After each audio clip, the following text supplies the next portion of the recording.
Hi guys, welcome back, and yes, I know, please forgive the clickbait. Name of the video, the thumbnail, the everything.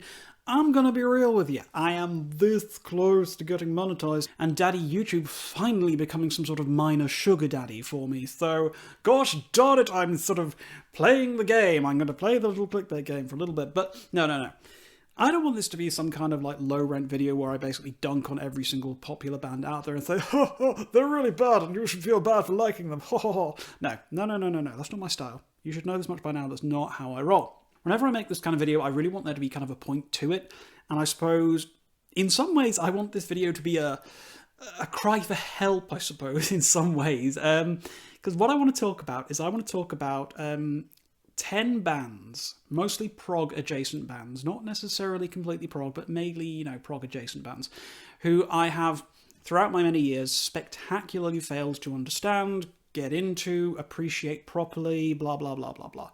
Now, I would just want to make absolutely abundantly clear, I don't think any of these are bad bands. I think these are all good bands, and they are all valid within the space of the prog community, but for me, for whatever reason, they just haven't clicked. They haven't given me that certain, I don't know, je ne sais quoi, shall we say, where I think to myself, oh my gosh, I love this band, oh my gosh, I want to buy everything they put out, oh my gosh, I want to see them live, blah, blah, blah, blah, blah.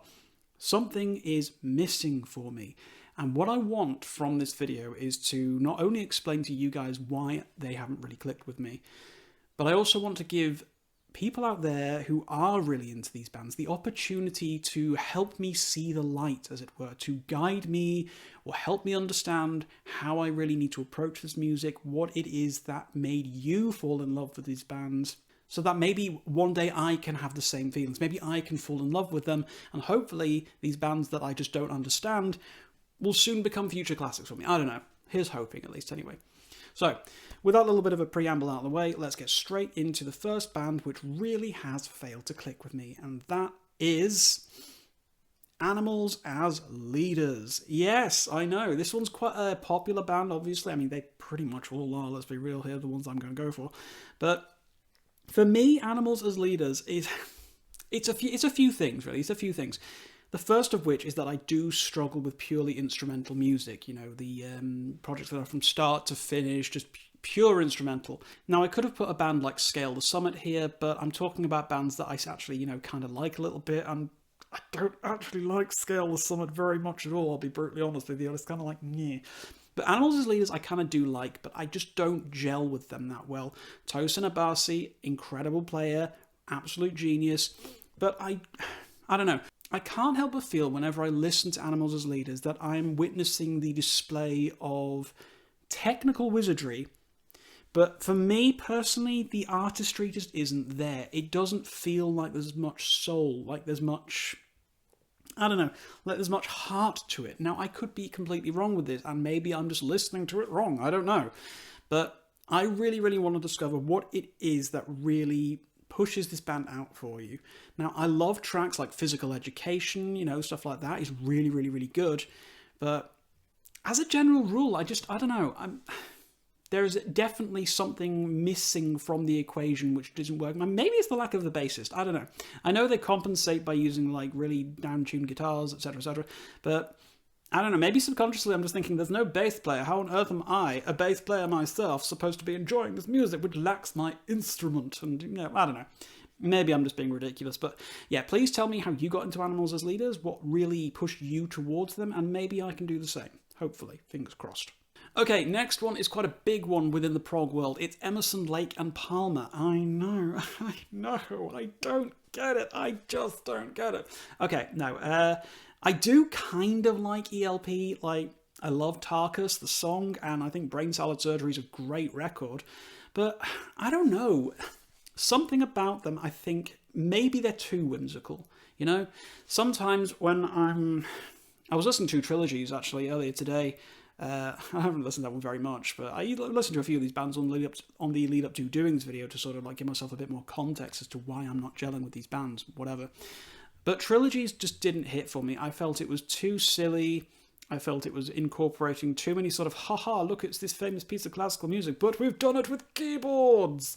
And I don't know, it just feels like there's a lot more musical wankitude, I want to call it, you know? It's like, we get it, Mr. Emerson, Mr. Lake, and Mr. Palmer. You're all very good at your instruments, and nobody can take that away from you. God knows you're incredibly talented. Wow, frankly. But I just feel like the sum of the parts, it kind of feels like everybody's just showboating a bit. They're going like, hey, look what I can do, hey, look what I can do, hey, look what I can do. And I'm like, cool, great, love that. Is the song going to start now? Rather than this sort of like endless sort of like, or that technical terms there, by the way. So yeah, I mean, I do have some foundational appreciation of the band. Like I say, Tarkus, I think, is a fantastic song, and I really enjoy the album Brain Salad Surgery. But apart from that, I'm not really vibing it. Also, some of their album covers really kind of suck.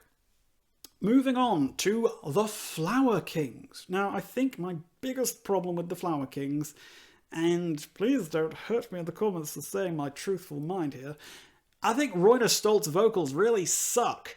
Oh, God. No, I can't stand them. I really don't like his vocals. There's just something about them which really doesn't gel with me. And I can't figure it out. Sometimes you just can't place what it is about them. I don't know, maybe it's the nasal quality, but, you know, given my own accent, I'm a fine one to talk about nasal quality, so, you know, hypocrite. But I'm not the one singing on albums that go on for 3 hours, you know, like me. And that's honestly another one of my sort of chief criticisms with the band, is that I find the albums are maybe too long, they just keep on going, there's not much sonic variety between the albums, I'll be brutally honest, not for me at least. But like I say, I don't know, I've only really listened to things like, I think it was Unfold the Future, I think I've listened to. Recent one with the elephant on the cover, that was okay, I guess. And then the one, like, the most recent one I think I've listened to, which again, I didn't gel with it. I haven't dived that much back into their, like, really, really early stuff, like Paradox Hotel, I think it's called, and all that kind of thing. So maybe I'm missing something in the early days. But like I say, big barrier for me is Roiner Stoltz's vocals. I just don't like them. So, I don't know, maybe there's some more instrumentally focused albums out there which would help me to really get into the band, and maybe eventually I can move past the vocals and concentrate on what the important parts of the band are. I don't know, you tell me, okay? Moving once again into the kind of neo-prog phase of things, it's IQ, another band oh god, I've tried so hard with IQ, I really, really have, but again, the vocals really put me off. I find that there's a certain monotonous quality to them, like the talent is there, you know, they can sing, they really, really can. You'll have to forgive me, I don't remember the guy's name because I don't spend a lot of time thinking about bands I don't like that much, so, whatever. But I tend to find that having these incredibly long albums, we're talking like 2 hours plus for some of these, you know, they just keep on going. They just, and you've got these vocals which don't really modulate the key very much throughout the course of its runtime, so I get exhausted by it so quickly. It's like, you've got a 15-minute song, and then a 17-minute song, and then like a 30-minute song, or whatever, however long it is. And throughout all of them, you've got these long passages of vocals where it's just uninterrupted, and the sound of it doesn't appeal to me at all. Musically, I think the band is fine. They're very, very good. You know, they've clearly got a lot of talent, and they're clearly very good at what they do, which is super duper. But, I don't know. Again, it's just those vocals. I can't get past them. I am a very vocally driven person when it comes to music, so the chances are if I don't gel with your voice, I'm not likely to enjoy your music, and it's a real, real shame. Again, I want to like IQ. I've tried very hard to like IQ. Even Road of Bones, which I know a lot of people cite as being one of the best like modern neo-prog albums ever. I like it, you know, it's good, but again, it just keeps on going, and I've got to get past those vocals, and it's hard work. It's hard work for me, but I am willing to give it another chance if I'm pointed in the right direction for somebody who's really uncertain about the band, you know? Okay, next up, I feel like I'm just dunking on, like, neo-prog here, because Marillion is my next entry, and... okay, where do I go with Marillion? Okay, so... I like them, okay? I like Marillion. I like Fish era, I like Hogarth era. They're both good, and they both brought a lot to the table. My problem is that whenever I'm listening to Fish era, I just find myself thinking I wish I was listening to Genesis, you know? And whenever I'm listening to Hogarth era, I find myself wishing I was listening to Fish era, which then leads me to wishing I was listening to Genesis. It's a whole big, like, domino effect thing, where ultimately, whenever I listen to any kind of Marillion, I just think, yeah, but I could just put on Lamb Lies Down on Broadway and be having a much better time, so... But that's not to say that I dislike the band, you know? They're good. There's a lot of great tunes there, you know. Script for a Jester's Tear is a fantastic debut. I love it. It's very, very fun. But I never really find myself, like, actively thinking, ooh, do you know what? I could just put on some Marillion, you know? I never find myself thinking that. I want to think that, you know? The one that came out a couple of years ago, what was it called? An Hour Before It's Dawn, I think was the name. I don't remember. It was okay, you know? It was fine. It was fine. But I didn't get excited by it. And I think ultimately that's my biggest problem with Marillion, is that I never feel excited to listen to them, you know, and I want to listen to bands who get me amped, who get me hyped, who I'm thinking, oh, hell yeah, let's go, let's listen to this band. But, I don't know, I just don't get that with Marillion. I just feel like they're perpetually going to be that band who wishes they were Genesis to me. And I know it's not fair to make that comparison, but my God, if you listen to what Fish sounds like on those first albums, he's basically Peter Gabriel, or he's trying to be. So, I'm not apologising for the comparisons, but please, if there's some like Marillion albums out there which you think could really convert me to being a big fan, please do point them out to me. I like Marbles. I think Marbles is probably my favourite of like all of their discography. So if there's anything else that they've got which is kind of like that, then I don't know, maybe let me know about it and maybe I'll enjoy it.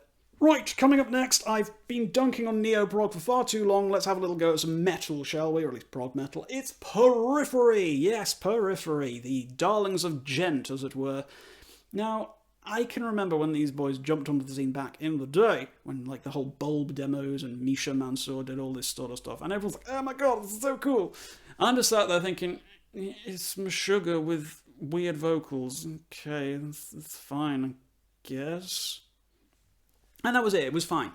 I liked it, but again, it wasn't anything that Meshuggah hadn't already done, but people seem to be jumping up and down like it was like the literal second coming of like metal Christ or something like that. And I'm sat there thinking, Now, I've listened to every single one of their albums that they've come out, because every single time I've been trying to convince myself, I suppose, that maybe I'll eventually see what the fuss is about, you know, but again, it's another one of those situations where every time I listen to them, I feel like I could be listening to somebody who does the same sound, but better. I am Team Tesseract over Team Periphery. I'm not going to try and pretend otherwise, always have been. But ultimately, with all of these sort of genty bands, I just find myself thinking, yeah, but Meshuggah, you know? So, I mean, ultimately, that's kind of my deal with Periphery. I don't hate Spencer as a vocalist. I know a lot of you are probably thinking that would be one of my chief criticisms with the band, but, you know, I like Spencer. I think he's a very talented vocalist. I think he's got a lot of, like, you know, oomph to behind his voice. He's good. He's good. I don't love him, but he is good. But for me, it's just the sum of everything. All the little bits and pieces that sort of, like, mesh together. I just don't find them that interesting, and I really don't understand the extraordinary hype surrounding them. So maybe it's a contextual thing. Maybe I need to see them live a couple more times, because I have seen them live before, but that was when I didn't really know who they were. I don't know, maybe some of their later songs work better in a live context, and I might enjoy them more then. Who knows? Who knows? But Periphery, not sold on them. Right, coming back to the daddies of prog metal, it's Queensryche. Yes, it's Queensryche. Now, obviously, one of my biggest problems with this band is the fact that Jeff Tate is an enormous wank face. And no, I'm not mincing my words with that. The guy is an enormous tool. I don't care if you've got a wonderful vocal voice. It's no excuse to be a prat. Needless to say, the childish antics when the band had the whole big legal drama and he was split off and made his stupid Operation Mindcrime band, and where he did that one album called like Frequency Unknown, and he did his like fist up to the album cover where it said F you, like he's a really intelligent, not man-child, you know. That was cool. That was fun. No, despite everything, despite Jeff Tate's questionable everything, I never really found the band that interesting. I mean, Operation Mindcrime is a fantastic album, don't get me wrong. One of the most important albums in progressive metal, of course, as well. But I don't know, something about the band it wasn't working for me, you know? There was a certain degree of, I'd rather be listening to, like, Fate's Warning, or Evergrey, or Dream Theater, or any of the other sort of, like, early proto-prog metal bands. Queensryche was always kind of that one that just didn't really stick with me, and Lord knows I've tried. But I suppose in some ways I've kind of, like, maybe I've not really properly given them their dues. Obviously, I've listened to Empire, I've listened to Operation Mindcrime 1 and 2, God help me, Jesus, that was a thing. And then, of course, I've listened to the modern version with Todd LaTorre on Leave. Is it Todd LaTorre? That's right. I think it is. If it's not, it's someone LaTorre. Ted LaTorre, Todd LaTorre, Tad LaTorre, that guy, on lead vocals. And he's pretty good, he's pretty good. But I think ultimately my problem with, like, modern Queensryche is they're kind of a little bit milquetoast, They're just there. They exist. Here is a metal song, slightly proggy, I guess. And I was like, okay, whatever. So, I don't know. Maybe I've missed some of the earlier stuff, which really, really slaps, apart from Operation Mindcrime, which I'm already aware of, obviously. Or maybe some of the later albums are really, really good, and I just don't know. Maybe I've not listened to them enough. I don't know. But yeah, Queensryche don't really do it for me, so too bad. Now, this is the big one that I really, really wanted to like. It's Swans. Now, I have tried getting into Swans for as long as I can remember. I have tried so hard, and the reason I've tried so hard is because on paper, I love Swans. I love Swans on paper. I think they are wonderful. I think they're the best band ever if you put them on paper. If you described Swans to me on paper, put it in front of me and said, here you go, here's your new band that you're going to love the most. And I'd be like, you know what, you're right. I love this band the most. I'm a big Swans fanatic. I love Swans, everything about them. And then I pressed play and I'm like,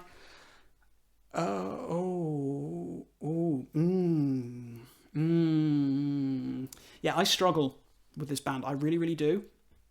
And I've tried every era. I've tried every iteration of the band. I've tried, I did listen to The Seer earlier today, and it nearly worked for me, actually. I've tried that album about maybe 25 times, I think, at least. And it nearly worked for me, but it's just too bloody long. It just keeps on going. It's like, is it done yet? No. This is the 35-minute long title track. You're going to sit through the same 7-minute repetitive instrumental sequence. I'm like, oh god, it just keeps going. Now, I get that the whole repetition, the whole droning thing is the point. I understand that. I'm not trying to take away from that. But, oh god, it's exhausting. It fatigues me so much, and I'm so annoyed that it does, because I really want to like this band, because when they're good, when the little bits flourish, and the little rainbows grow across the sky, and the little stars light up in my eyes, I love the band. I think they're wonderful. I think they're fantastic. But then it's like, okay, you're milking it now. Oh, no, they're still going for another 20 minutes. Oh, okay, that's fine, I guess. It's a bit much, but... So maybe, I don't know, help me figure out Swans. I swear to God, I will build a golden cathedral to the person who helps me understand Swans, because I really, really want to like this band, but I just can't do it, Captain. Okay, 2 more to go, and this is the big controversial one, and I'd like to, I don't know, I kind of expect, okay, I'll say it. It's Tool, okay? It's Tool. Now, I love Tool. I actually do really, really like Tool, okay? I think they're a great band. I think they're very talented. I think everything they've done has been good, Lateralis, Enema, 10,000 Days, the lot. Even Fear Inoculum I thought was pretty good. But again, here's my problem with Tool.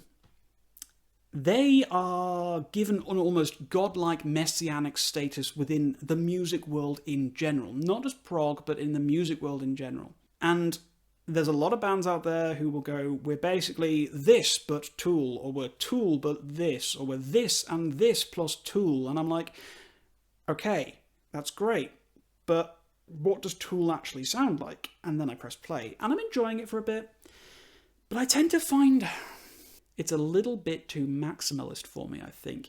I am a smooth brain when it comes down to it, I don't have time to listen to an album 17 times to figure out the nuances of this 132nd sequence and figure out the Fibonacci sequence and how it relates to, the time signature of XYZ over B plus 75 million.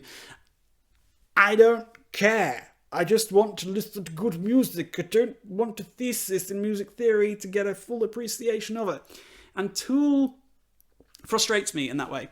It feels like they're trying to be more intelligent than their music actually is, if that makes any sense. I don't know, no disrespect to the band, They're very talented. They're brilliant. They're exceptional at their instruments. Nobody's trying to take that away from them here. I'm not trying to take that away from anybody who loves Tool.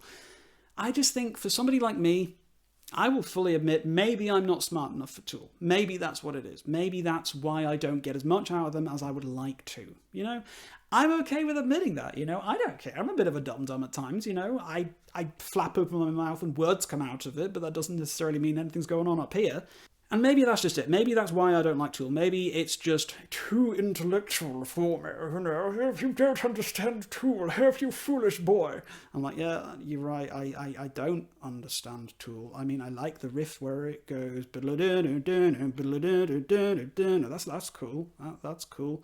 But I don't know. I just don't understand it from like a deeper level. And I think maybe in order to get more out of Tool, I have to understand it from that deeper level, and I really am struggling to do that. I'm not like a music theory-minded person. I just sort of slap any bass and it makes a fun noise, and I'm happy with that, you know, so I don't know. Yeah, big controversial one for me there. I love Tool, but I just don't get them, you know? I don't know if that makes any sense. Like, you can love something but not understand it, and I think that's where I am with Tool, you know? And last on the list, it is Van de Graaff Generator. Peter Hamill, you sound like David Bowie when he's given up. I'm just going to go ahead and say it. I hate your singing voice. It's terrible. It's awful. Just I know I said I didn't really want to dunk on bands here, but oh my god, I really hate Peter Hamill's vocals. It completely takes me out of it. He just literally sounds like a Wish.com David Bowie, and I really, really don't like it at all. It's not a good sound to me. And then there's the fact that Van de Graaff Generator, honestly, they just come across as being like, ooh, we're weird and quirky. Why? Because we're weird and quirky. Haha, ooh, look, prog. And I'm like, okay, that's great, but why? And then they just look you dead in the eye and say, oh, because... You ready for this? We're quirky. And I'm kind of like, no, it just kind of annoys me a little bit, I'll be brutally honest with you. Now, I've tried a few albums of theirs, like, I can't remember half the names, something Porn Hearts, I think it is, and then something to do with H for something with like Picture of the World, and then God Bluff, and I've tried a few. I can't actually remember the names because before I get halfway through, I just get annoyed at Peter Hamill's voice and just turn it off, which is a shame, but... maybe there's a secret code which I haven't unlocked yet. Maybe there is. I don't know. I mean, I can't be the only person who struggled to get past Peter Hamill's vocals, surely, right? You know, I can't just be me. So, if there are Van de Graaff Generator fans out there and you have managed to get past those vocals, please tell me how you did it, because I'd love to know, you know? I want to know what I'm missing with this band, and maybe, I don't know, maybe one day I will come to love them, but... not likely, I'm going to be honest with you, but I will be happy to be proven wrong. So there we have it, ladies and germs. My 10 bands, or at least 10 prog adjacent bands, who I have utterly failed miserably to understand or get into. Now, obviously, there's loads of other bands out there which I could, you know, do as well, but they're not prog, so I kind of wanted to keep it to, like, my mainstays here, my genre of choice, as it were, and completely alienate half my audience by the fact that they now think that I'm an incredible fool who has absolutely no musical taste whatsoever because I didn't happen to like the Flower Kings. Uh-oh, SpaghettiOs. It's okay, it's fine. Roy Stoltz's lawyers, I'm sure you will be gentle to me in the courtroom. So, that being out of the way, I would very much like to know what bands you have failed to get into. What bands have just never clicked for you? And if they're ones that have clicked for me, then maybe we can do each other a deal here. You can help me get into the aforementioned 10 bands, and I can help you get into the ones that you talk about by pointing you in the right direction of how to get into them. This is all, of course, subject to me actually being into the bands that you are not into, so, you know. Anyway, before I turn this into a 17-hour-long video, if you did make it this far, thank you very, very much for watching indeed, and as always, guys, until next time, keep your rhyme signatures reasonably odd.